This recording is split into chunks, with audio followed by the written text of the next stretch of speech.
welcome to ETG's The State of Play, a special one-off show this week for all of our customers with bookings going forward.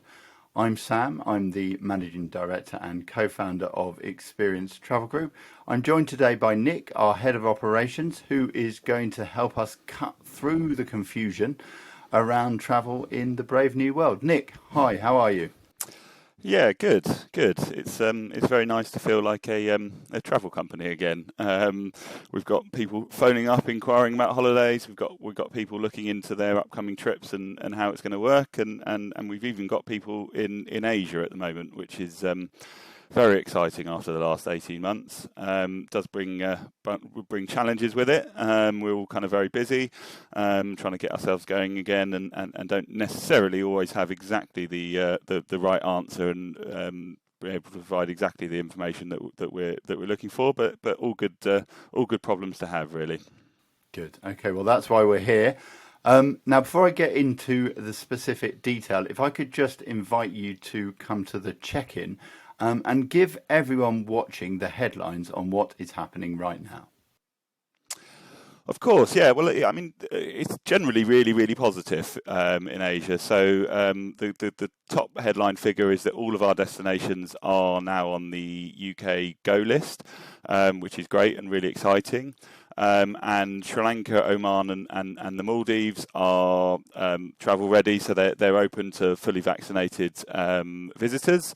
And Thailand is showing is looking to be open pretty soon, as is India, and everywhere else is kind of getting good rumours and good reports. So yeah, it's all kind of generally pretty positive.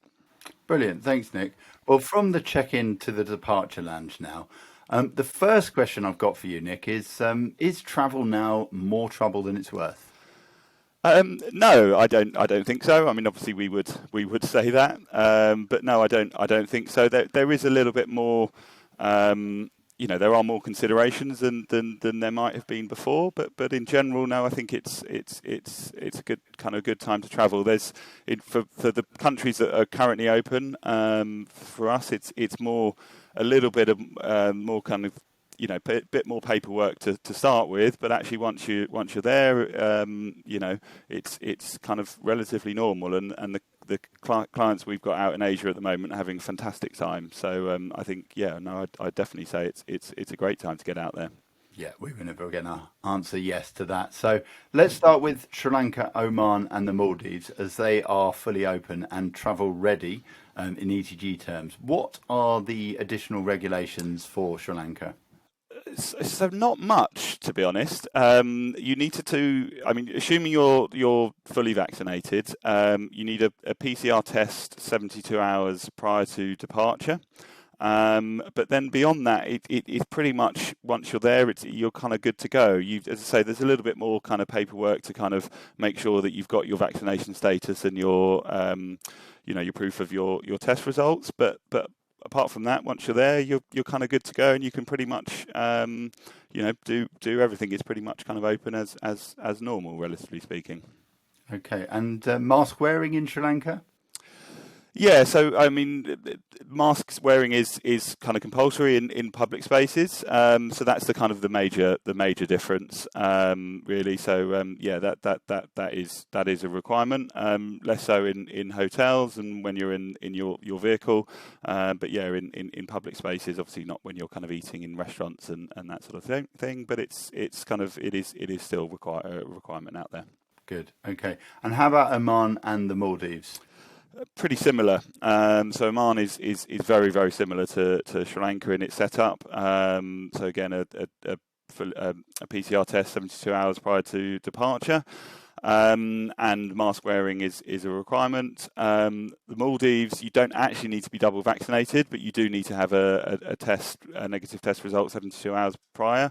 Actually 96 hours prior for the Maldives. There's less mask requirements there, because when you're in the Maldives, you're just you're in the resort, and so you don't need to wear the mask in quite the same way that you do in other destinations. Okay, and I've mentioned travel ready a couple of times in ETG terms. What does that actually mean? Yeah, so it's something that we looked at a while ago, and it was kind of our it's our quality control stamp, I think is the best way to describe it. So there's three requirements. One is that we can travel there. The UK government are allowing us to travel. The second is that the local government is allowing us in. And then the third is kind of, can we deliver an experience that we're proud of and that we believe fits our kind of values and the type of holiday that we provide. So Oman and the Maldives, we were very comfortable to say those were travel ready straight away. There was lots of kind of everything was kind of operational in a way, particularly the Maldives, which has kind of been up and running really for 18 months. Whereas Sri Lanka, we felt needed a bit more time. So although it met the first two requirements, we gave it 4 or 5 weeks of kind of building it up and really understanding what was going on in the ground. We sent my colleague out there, James. He's coming back today, actually. But he's been out there checking out the hotels, doing the experiences and just generally getting a feel of how that's going, and we're now very confident that we can deliver the experience that we would expect to do in normal times. Brilliant. Okay, and moving on to other destinations, the news on Thailand is very much fresh off the press this week. And what are the details there? So yeah, it's very fresh. The announcement came yesterday. It's from the 1st of November. Pretty similar to Sri Lanka and Oman. So they were going down a sandbox, a kind of a very measured approach, but they've kind of brought that forward much quicker. And from the 1st of November, if you're fully vaccinated and you have a test 72 hours prior to departure, then you can sort of travel freely. The one major difference in Thailand is that you need to have a test on arrival, which we can arrange. But once you've got a negative test on arrival, then you can travel freely. But otherwise, it's pretty similar to the setup in Sri Lanka and Oman.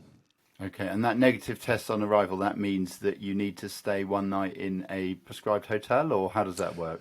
Yeah, so there's a list of hotels that meet the criteria and can kind of manage that test, basically. So you stay there for at least a night, and the test is kind of arranged. We expect that list of hotels to increase, obviously, so recent. But yeah, you stay in a hotel, and once you've got that negative test, you can then travel completely freely. Okay. And next, what about India? What's the latest there? So India we're still not entirely clear on the exact details. So they have opened in a very limited way in mid-October, but more, for relevant for kind of us and our clients, it's sort of 15th of November is when they're talking about a full opening. But they haven't gone into real specifics on the exact details of those requirements and exactly how it's going to work. So, for example, with interstate travel, we're not 100% clear on that as yet. I think it's a very positive step, and we're confident that certainly by the end of the year that things will be kind of relatively normal. But yeah, the exact specifics of how it's going to work haven't yet been confirmed. Okay, and how about the rest of our destinations? So nothing concrete as yet. They're all making positive signs, and there's lots of kind of movement where it seems that people are kind of the destinations are opening quicker. But so Cambodia, Laos, Vietnam, Indonesia, Malaysia, I think I've covered everything there. They're all there's lots of rumours kind of coming out. We think sometime back end of this year, early next year, there will be some form of kind of clarity on how they're going to open. Some might be slightly more phased than others. The one that we're most confident on, I think, at the moment is Cambodia, which is we're hearing some very, very strong rumours, and we would really be hopeful that by the end of the year it will be kind of fully open and again probably have a similar sort of setup to sort of the countries that are currently open, but yeah, we'll be able to deliver holidays there by the end of the year. We're pretty confident of that. Okay, I think the only country you missed there is Bhutan. Bhutan, yeah, which is it's similar. That we're they're showing very kind of positive signs, but again, nothing concrete as yet. But we would like to, we'd be pretty confident that sometime back end of this year, early next year, we can get moving there as well. Yeah, and Bhutan have had an amazing vaccine rollout, so lesson to the rest of the world in what they've achieved over there. So good. Moving on to a bit more general questions now. So if I'm a traveller travelling in early 2022, or even this winter, do I need to think about tests and travel requirements now? In short, no. I mean, it's. I think what's happening at the moment is things are moving. So in all of these countries, generally in a positive way, which is great. But we relatively frequently we're receiving kind of updates, and so like for example, Sri Lanka originally you did require a test on arrival, and then they changed that so that you no longer need that. So and none of this needs to be kind of planned with any kind of great length of time. So what we're generally recommending is just kind of waiting and seeing a little bit, seeing what the situations are a few weeks prior to your holiday, and then having a conversation with your consultant. Then the consultants are reaching out to people to if they do need to think about something, they are reaching out to kind of give them that advice or have those conversations. But for now, you're better off kind of waiting and seeing, it's going in the right direction. But in terms of specifics, looking at PCRs versus lateral flows and, et cetera and so on, I think just for now, it's best to kind of wait and see till much closer to the time. Yeah, and to be very clear, we are very much on top of the testing, how to test, which companies to use, etc. It's now our bread and butter. So another question, my destination might not be travel ready yet, but I'm very, very keen to get away, and I just don't want to miss out on booking something else. What should I do?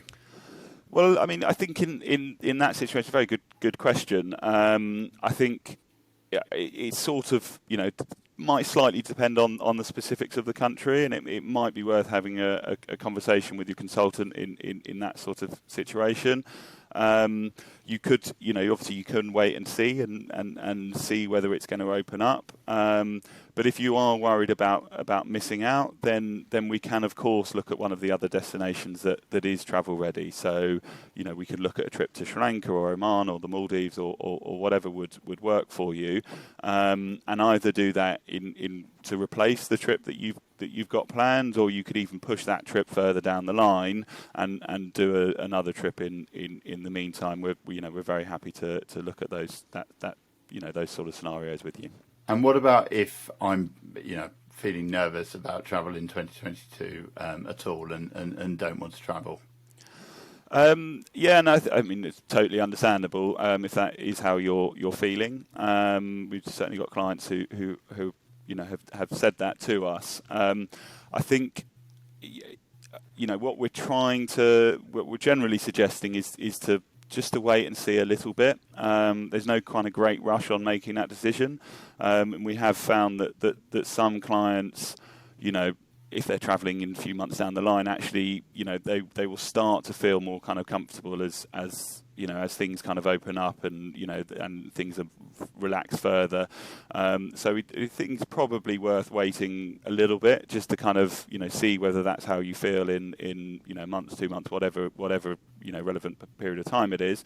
But at the same time, if you just know you don't want to travel or you want to stay domestic or whatever, we can of course just push the departure date back 6 months, a year, whatever you feel comfortable with. There's no charges. We'll work with all the suppliers to ensure that you get the same rates and et cetera and so on. So yeah, if that's what you're feeling most comfortable with, then of course we can do that. But generally there's no kind of rush to do that. So we'd say give it a bit of time just to see whether you're still feeling that same way at a time when you do need to make the decision. Yeah, great. Well, basically, we will be absolutely as flexible as we possibly can to accommodate you. So Absolutely. My final question is, if I'm travelling with my family, with children, what's the story there? How does that affect things? Yeah, so this is an area where there's still a little bit of uncertainty around the exact specifics. More and more, it's seeming to be the general.